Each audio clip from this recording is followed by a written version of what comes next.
আসসালামু আলাইকুম। আজকের ক্লাসে আমরা বিন্যাসের দুটি বিখ্যাত অঙ্ক নিয়ে আলোচনা করব।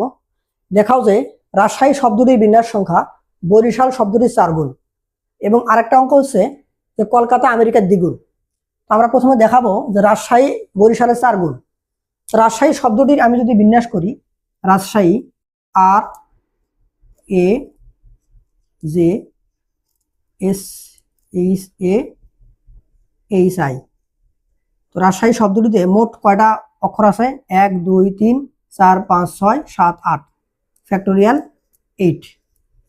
তার মধ্যে একই রকম অক্ষর আছে কয়টা? এ দুইবার আছে, তাহলে ফ্যাক্টোরিয়াল 2 ভাগ হবে। আর কি একই রকম আছে? এইচ দুইবার আছে, তাহলে দুটা এইচ আবার ভাগ হবে, ফ্যাক্টোরিয়াল 2 আবার ভাগ হবে। তো আমরা যদি এটা ক্যালকুলেশন করি, এটা হবে 10080। এটাকে আমি যদি 2520 দিয়ে 4 গুণ করি, তাহলে 10080 হবে। এটা হলো রাজশাহী শব্দটির বিন্যাস সংখ্যা। এখন বরিশাল শব্দটির দিকে তাকাই, বি এ আর আই, বরি, এস এ এল, শাল। তো বরিশাল শব্দটিতে মোট অক্ষর কয়টা আছে? 1 2 3 4 5 6 7, ফ্যাক্টোরিয়াল 7 হবে। একই রকম অক্ষর আছে দেখি তো, এ দুইবার আছে, তাহলে ফ্যাক্টোরিয়াল 2 নিচে ভাগ হবে। এটা যদি আমরা ক্যালকুলেশন করি, আর কি এক আছে? আর একরকম নাই, তাহলে এটা হবে 2520। তাহলে এই বরিশালকে 4 গুণ করলে আমরা রাজশাহী পাবো। তাহলে আমরা বলতে পারবো যে অতএব রাজশাহী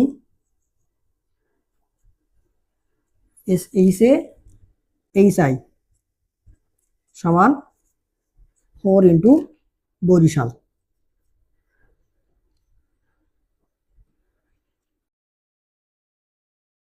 ঢাকা বিশ্ববিদ্যালয়ের ভর্তি পরীক্ষায় একবার এই প্রশ্নটি আসছিল এভাবে, যে রাজশাহী শব্দটির বিন্যাস সংখ্যা বরিশাল শব্দটির কে গুণ হলে কে এর মান নির্ণয় করো।